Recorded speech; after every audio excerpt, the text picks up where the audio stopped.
Good afternoon and welcome back to the iCare Group Australia Ipswich Jets after the 80. We've got some extremely special guests today. Our UniSQ BMD, Captain and Vice Captain, Jet number 1 and Jet number 7, Pearl Tuitama and Moanekah Va'ai. Welcome, girls. Hi. How are we feeling? Good. Big hit out on the weekend, first trial. Yeah. Recovered all right? Yeah. Good stuff. All right, both international recruits from New Zealand. Only found your way over here last year. Mm-hmm. How are you finding the big move? How are you finding Australia? Love it here. You love it here? Big, yeah, it's good. Pearl, have you spent time in Australia prior to coming here last year? Just for like holidays, yeah, with family, but not long term. And what about you, mate? Yeah, same. Have only come over for visits, but probably the longest, yeah, it's been here. So it's a big move, obviously challenging moving away from your family. Both family orientated girls, and how have you overcome those challenges? What have you been doing to help feel like you're at home a little bit? I think luckily we both moved over together. Yeah. So being close mates from back home and moving to Oz sort of made the move a bit easier. Going through the same thing with like missing family.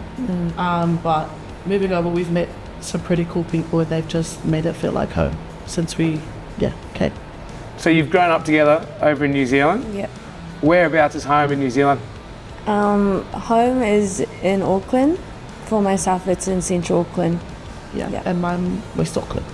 So what was the connection before coming here? You guys knew each other growing up? Like, well, my family ran like a performing arts program.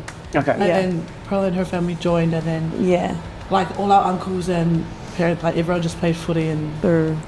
Auckland's very small, so everyone kind of knows everyone. Everyone knows each other.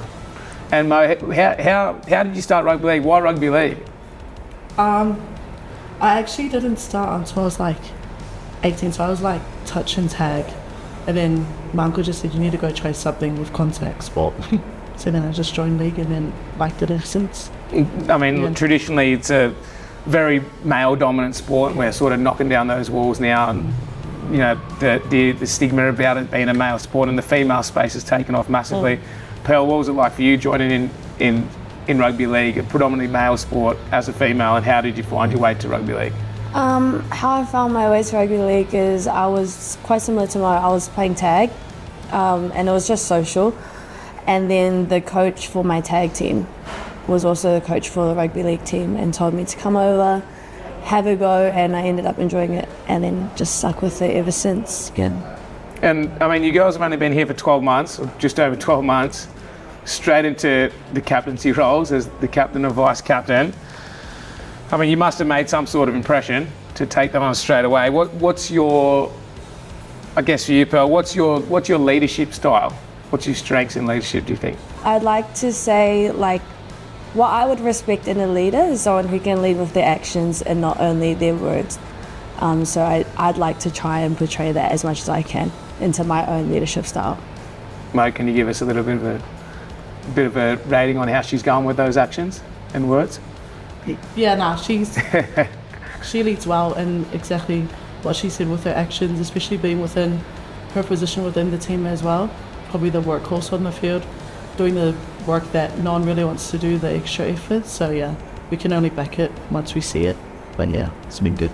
And I'm going to assume one of your career highlights, you made your international debut last year. Yeah, that was so cool. Representing the Cook Islands. Yeah. How deep are your roots at the Cook Islands? Obviously growing up in Auckland, but you're a proud Cook Islander. Yeah. And is that mum, dad's side both? My mum. Yeah, my mum's Cook Islander. And it was, I think, playing like internationally for your culture, where you're from, it hits different. Like, it's a different type of pride putting on the jersey.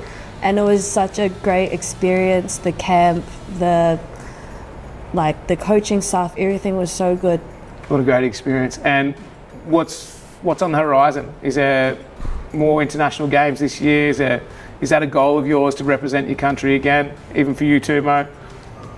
Yep, so there's lined up a game for us. I don't know if it's been put out, but for Cook Island Va'ai to versus Tonga again.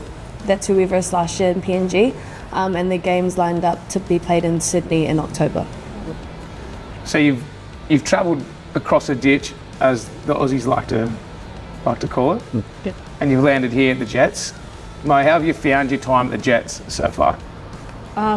I've enjoyed it, and I think because it was the Jets BMD first time last year, it wasn't too new for us. Like everyone was quite new coming into the team, and coming into this year off the back end of last season, I'm just really keen, and yeah, the club's been really good and just liking the culture.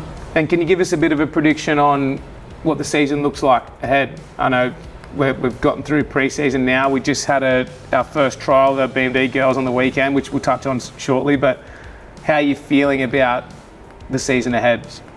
And what are your predictions for us going forward? Start with you, Mo. Feeling really excited. The players that have come through this season and the level that we have with some of the girls that have played in the NRLW system, it's been really nice to play alongside and train alongside those girls. Even our under 19 girls that have come up, they're just proving themselves at training and even on the field. So yeah, really keen and excited to play alongside everyone. Happy with that? Yeah, I'm happy And with do you that. feel like, does it give you, I guess, a sense of there's a pathway for you guys? Like, I mean, as you mentioned, there was NRLW girls in and around the squad. Is that a goal, to be playing NRLW each week rather than BMD? Yeah. Is that somewhere where you Yeah. want to get to? For sure.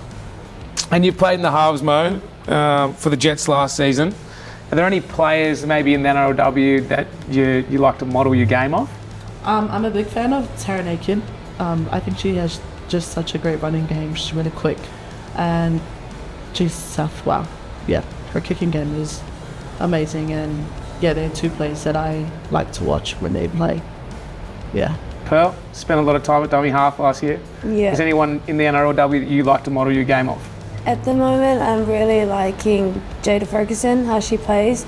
I think she has really good IQ around the ruck, and she picks and chooses her times when to go really well. You started training the pre-season in start of, when was that? You've been around for about 6 weeks now. You're in week 6 or week 7 of pre-season? 6. Week Yeah. 6. Week 6. Started to build your combinations now. You're starting to learn a bit about each other and really excited about taking the game on. Next week there's another trial against Tweed for you girls. But let's touch on the game from the weekend. We had the first trial against South Logan. How do you think it went? I think for our first hit out, like Mo said, we've got a lot of new players in our squad this year. I think it went really well. Obviously, there's heaps of positives to take away, but also heaps of little things that we can work towards heading into round 1. But overall, I would say it was really positive for first trial game. Well, I can touch on, I was down there watching you girls and I thought you girls were fantastic. I thought you had a pretty decent lead. The girls played 4 20-minute quarters with sort of different abilities and different combinations within those quarters. So I thought you guys in particular had really strong games. But something we like to finish is a little bit of questionnaire, so our listeners can get to know our players, which Okay. fortunately for us today is you two. So who's been the most influential person in your life? And it doesn't have to be about footy, it's just your life. My mum. Yeah. Easy. Can you tell us a little bit why? Oh my gosh. Nah, she just does everything for everyone. The strongest woman I know, and yeah, she just pretty much a leader in all aspects in what she does. Work, family, and yeah. So you take some of your leadership qualities from mum, I'm guessing? Yeah, I think I get my love from her. Oh, good. And what about you, Bill? Most influential person in your life? Most influential person in my life would be my dad. Yeah, he showed me the ropes in almost everything I know.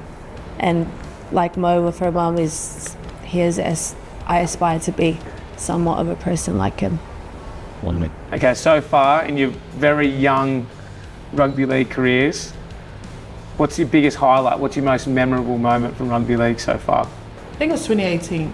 I think it was my first league final. And that was cool. And just seeing my family in the stands. I think it's the first time I've had my whole family in the stands because everyone's so busy. So that was pretty cool. We lost. But But it's Look still at a big those, moment. Hara. Last one, it was a highlight. Like, yeah, it was so cool. Yeah. But that's obviously what's important to you. Yeah. Is helping your family there. Yeah. And what about you, Pearl? Your greatest memory of rugby league so far, and it's plenty more to come. So far, my greatest memory would have to be my international debut last year for the Cook Islands. Yeah. What do you do outside of rugby league? Yeah, eating with mates, and I do a bit of CrossFit, so that's when I like to go outside. Go for walks. Outside of footy, I like to mostly hang out with my mates, go gym, go for walks, eat. I like to eat a lot. So yeah. And just, social time. Go out, have fun. Yeah. All right. Have a boogie, yeah. Have a boogie, yeah, cool. All right. What's one thing, not no one, but what not many people would know about you that you can share with us today? No? What's your hidden talent?